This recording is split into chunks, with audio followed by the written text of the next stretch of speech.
Hello everyone, welcome to my channel miss Gurukul. आज की हमारी कहानी है ज्ञानी गुरु। ये जीवन में नैतिकता के साथ साथ वास्तविक जीवन को बदल देने वाली एक हिंदी प्रेरक लघु कहानी है। ये छात्रों और आलसी लोगों के लिए भी बहुत उपयोगी है, तो लास्ट तक ध्यान से सुनिएगा। एक बार की बात है, एक गुरु और शिष्य जंगल के रास्ते से कहीं जा रहे थे। तो रास्ते में शाम होने लगी और उनको पानी की प्यास लगी। तो पास में एक गांव आया और जैसे ही वह गांव में पहुंचे तो देखा कि एक झोपड़ी थी। वह झोपड़ी की तरफ गए और उन्होंने आवाज़ लगाई। तभी एक आदमी और उनकी पत्नी, साथ ही साथ उनके 3 बच्चे भी आए जो फटे पुराने कपड़े पहने हुए थे। गुरु यह सब दृश्य देख रहे थे कि इतना बड़ा खेत है और इन्होंने इसमें फसल भी नहीं लगाई हुई है। तो गुरु ने सबसे पहले तो पानी के लिए आग्रह किया, हमें पानी मिल सकता है? तो उन्होंने गुरु और शिष्य को पानी पिलाया। अचानक गुरु ने कहा कि अगर आप इसमें खेती नहीं करते तो फिर आप अपना जीवन यापन किस तरीके से चलाते हैं? तो इस बात पर उस आदमी ने कहा कि गुरुजी, मेरे पास एक भैंस है।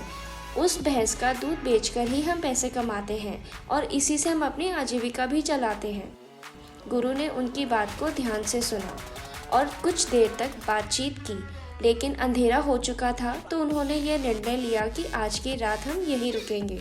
तो लगभग मध्य रात्रि के करीब गुरु ने शिष्य से कहा कि हमें इस भैंस को ले जाना होगा, इस भैंस को ले जाकर कहीं जंगल में छोड़ना होगा। तो शिष्य ने सोचा कि इस तरीके का गलत काम भला मैं कैसे कर सकता हूँ।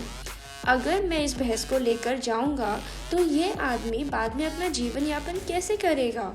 लेकिन गुरु का आदेश था, उसको करना पड़ा। वह अपने गुरु के साथ चला गया और आधी रात को गुरु और शिष्य निकल गए, लेकिन भैंस को भी अपने साथ ले आए और बहुत दूर जाके छोड़ दिया ताकि वह भैंस अपने गांव वापस ना आ सके। तकरीबन 10 साल बाद जब वह शिष्य भी गुरु बन चुका था और दीक्षा देने का काम भी करने लग गया था, तो उसने सोचा कि 10 साल पहले जो मुझसे गलती हुई थी, क्यों ना उस गलती को मैं आज सुधार लूँ और मुझे उस आदमी के पास जाना चाहिए।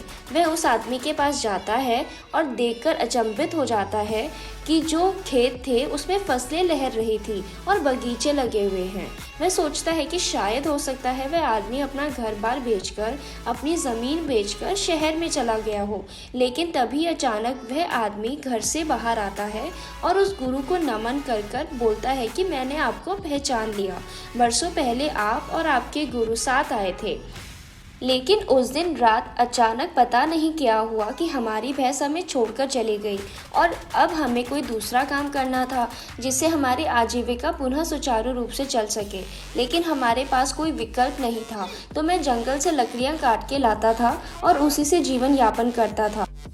मैंने बहुत मेहनत करी, आम के बगीचे लगाए। धीरे धीरे आम के बगीचे से लोग आम खरीदने लगे और धीरे धीरे मेरा आम का बगीचा बड़ा होने लगा और मुझे अच्छे खासे फल और उनसे पैसे मिलने लगे और मेरा बिजनेस बढ़ता गया, मेरा काम बढ़ता गया। अंततः जो आप ये देख रहे हैं वह 10 साल की मेरी मेहनत का नतीजा है।